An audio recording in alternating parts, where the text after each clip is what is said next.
I am funny boy. Family तो आज असा एक वीडियो बनाऊँ लतीफ़े वाली ते वीडियो पूरी विख्या ये तुहाडा भाई पिछू साबिर खान खलोता इस लतीफ़ा पढ़ना ते वीडियो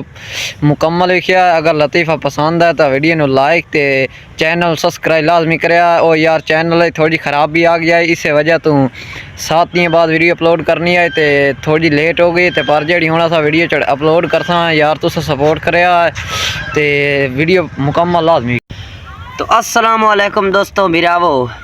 साडा चैनल थोड़ी मरना पै गया यार। 7 दिन हो गए ना साके वीडियो काज नहीं बना सके ते बड़े परेशान आसे भाई चैनल सही हो सी या ना हो सी ते यार मस्से कोई चैनल नू बिल्कुल खराबी दूर होई है ते अज अस सोचा कि एक भाई लतीफ़ा सुनाई ते लतीफ़ा सुनाईने तुहानू यार ते साड़ी सपोर्ट लाजमी कीती करो ते अगे चैनल बनाया लतीफ़े दा ते बड़ा वायरल होया पिछे यार उन्होंने कोई खराबी बन गई थे उदा बिल्कुल मेरा वेख लो मेरे जुंडे शुंडे चौन फफड़ पैन यार ते लतीफ़ा तुहानू सुनाईंदे पिया एक आई मुसल्लेन ते ओ तो दिया राती बारिश लांदी रही ते तिलकन जी बनी पई आई हाँ ते ओ तो यार मुसल्लन बाहर निकली ना हाँ ते यकदम तो बिजली ओ लसकी थोड़ी जी हाँ ते मुसल्लन उता वेख के बाज ते अंदर वड़ गई।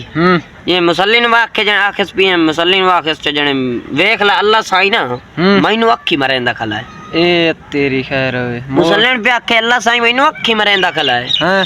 ते मुसल्ली तो बड़ा काबड़े उठया हाँ उस आखे मुक लेने है भाई हुनी अल्लाह साई अखी क्यों मरेंदा खला मेरी समानी। हाँ ओ जो निकलिया बाहर